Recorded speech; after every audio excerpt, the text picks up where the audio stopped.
at the Alzheimer's Association in Orange County, and I'm here with Andrew Ng.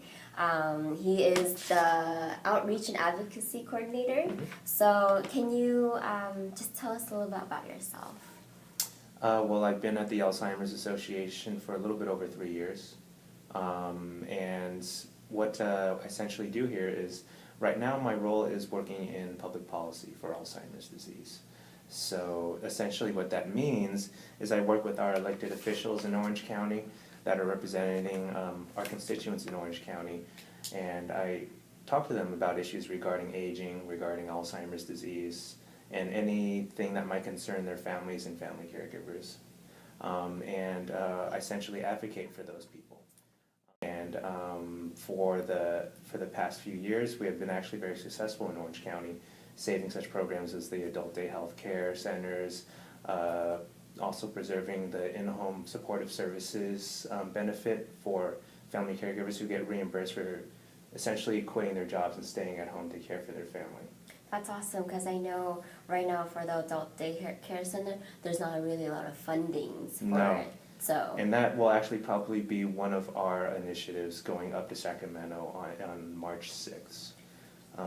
Coming up on March 6th is our annual trip to Sacramento, where we bring constituents, family caregivers, professionals in the industry, to go up with us to Sacramento, along with all the other chapters in California. And it's usually about 200 people going up to Sacramento and storming the Capitol to discuss issues with our respective electeds in Sacramento. Is it the typical fashion where you have to ask people to petition and all that, or is there a different method that you guys use to try to convince these officials? Really, it's just talking to them as if you were just talking to anybody else.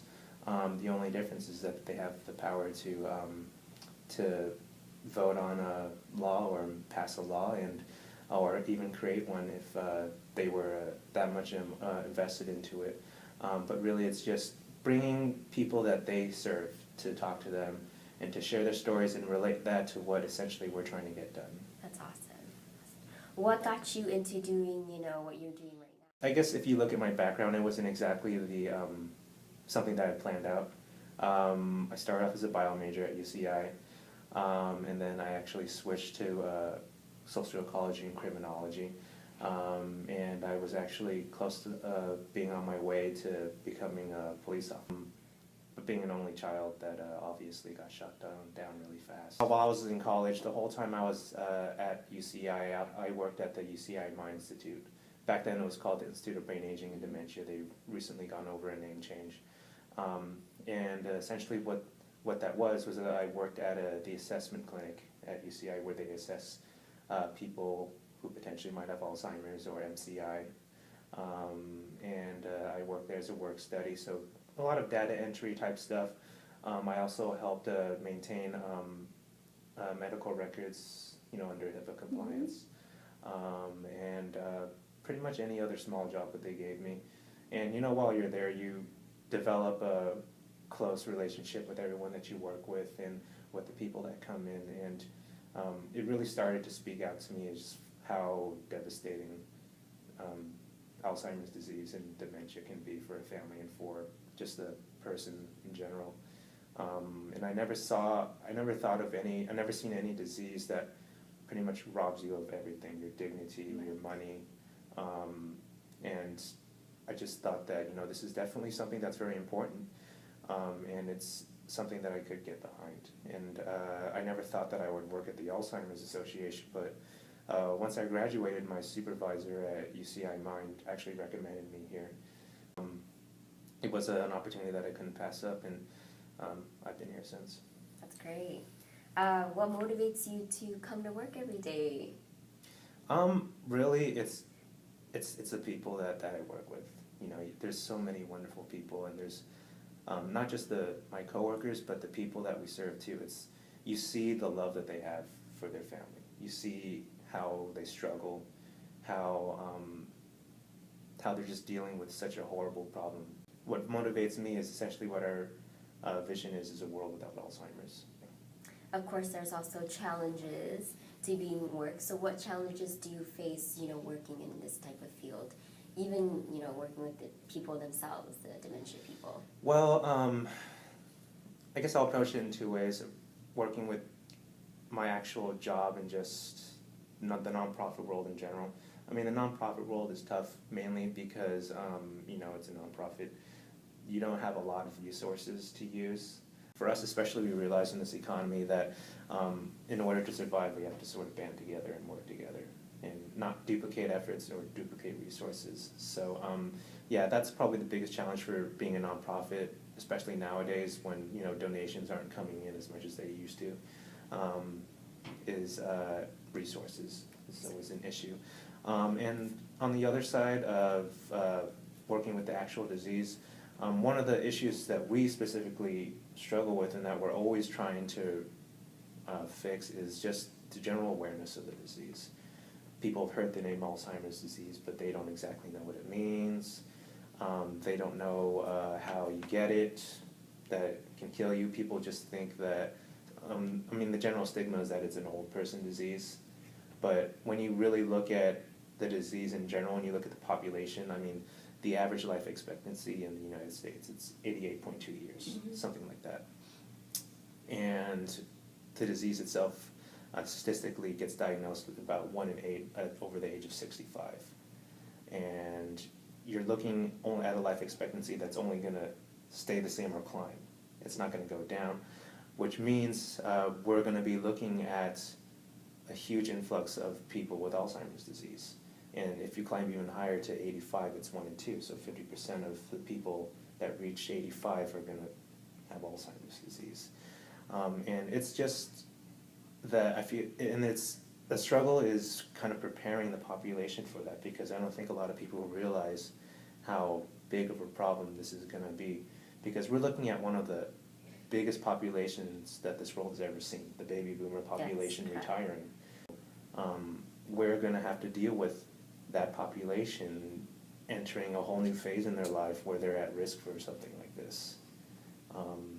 And that's a big struggling issue for us, is making sure that this huge population is ready and that they're aware of it and that they know what the warning signs are and they know what resources there are for them.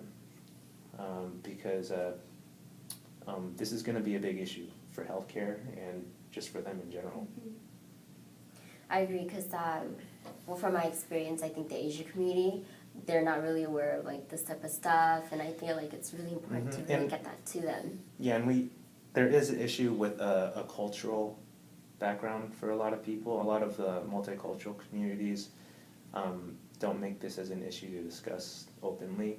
A lot of cultures look upon this as a type of shame, so they want to keep it under wraps. And it's hard for them to ask for help too, because they want to take it upon themselves to do it themselves, because if they don't, then they feel that they're failing as a family member to them.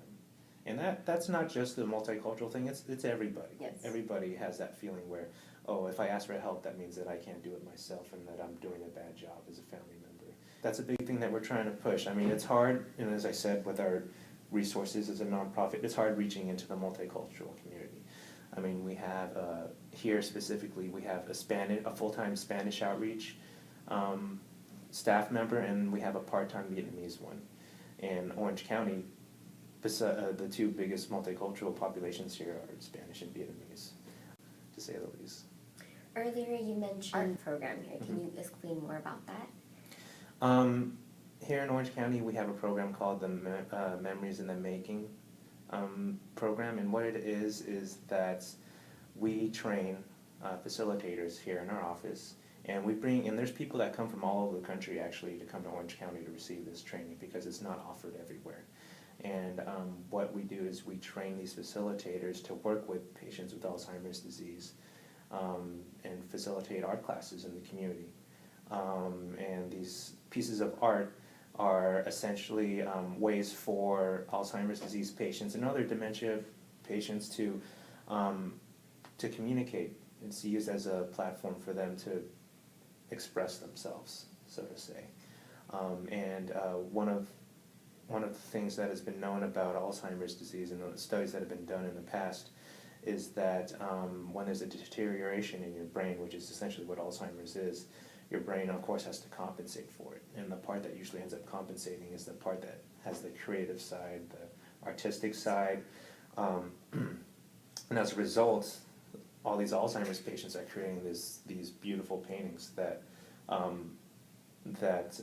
really come out and surprise people, because a lot of these patients who are painting these pieces of art are people who are no longer vocal. They haven't spoken to anybody in maybe months, years, and they're all of a sudden creating these wonderful pieces of art out of the blue, essentially. And it's really amazing to see some of these paintings. If possible, can you share with us any of your models, or how you're trying to improve current health models now? The big thing this year is the Affordable Care Act. I mean, everyone knows Obamacare. We are at a very crucial moment right now as far as the state of healthcare in California and the United States in general. You have the Affordable Care Act coming, and then we have in Orange County what's called the Duals program. People who will essentially become eligible for both Medi-Cal and Medicare in Orange County. And we're lucky enough in Orange County to have CalOptima, who is essentially not hired, but used by the state to help administer Medi-Cal and Medicare throughout Orange County. And CalOptima is actually one of the best. They're used as a model throughout the United States and the country, in the state, as a model for distribution and implementation of this new Duals program. And I would say that they're doing a great job so far. I don't know how things are going to look in the future. It's hard for me to really comment on it, though, because there's already so many changes that are already happening, and we don't really know how the actual results will be. But I can say that I've been to these briefings that are held by CalOptima. They do a really good job of informing the community as what changes are coming by. So I would say that they're doing a really great job already. What advice or you can give us future, students or people who want to get into this type of field or work? What type of advice you can give us?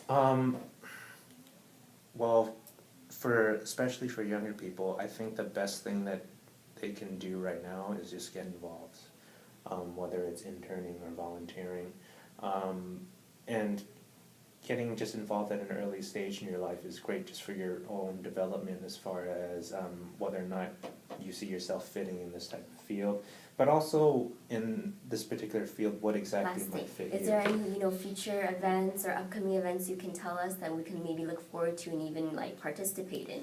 Yeah, well, right now is when advocacy season is actually really gearing up right now, and it's all in response to budget releases. So right now the governor has just released his budget, and revisions are due sometime in March, end of March, April.